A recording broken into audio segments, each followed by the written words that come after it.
bývala kdysi krajina kolem Hostinného. Husté a neprostupné lesy nabízely sice pro lovce bohatou možnost kořisti, ale také se v nich skrývala i zločinná chátra, která přepadala poutníky na jejich cestě, loupila a vraždila.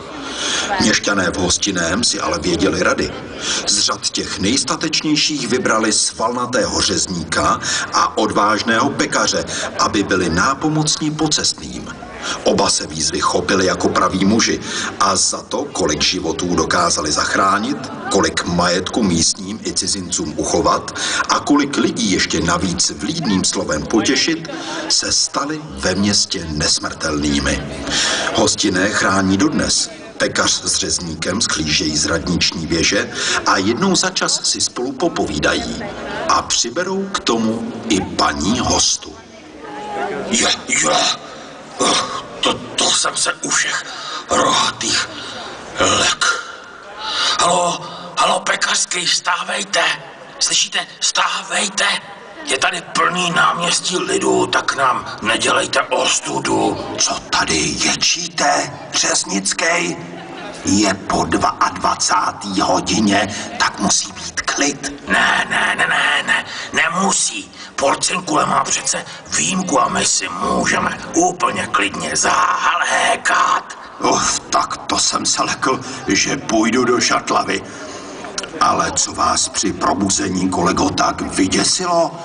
Vypadal jste, jako by vám na kontrolu přišel finančák. Fuj, to by taky bylo teda, nestrašte, ale mně se zdálo, že pro nás hostinňáci vykopali hrob. Cože, hrob?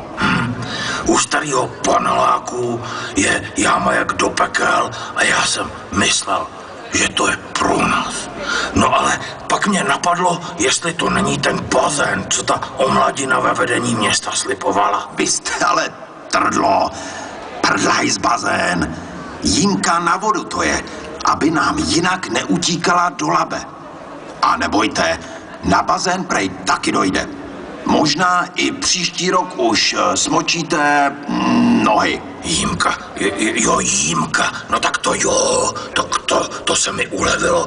To už se těším, až se budu moct v noci projít po sídlišti, aniž bych klopítal o ty halabala semhle tamhle postavený autáky.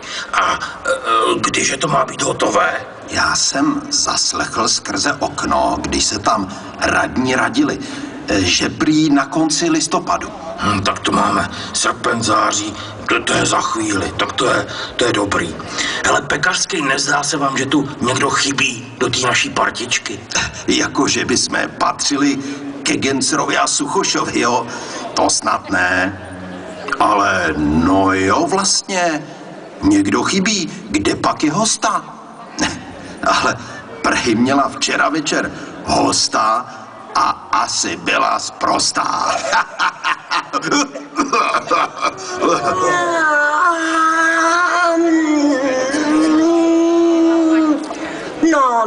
No,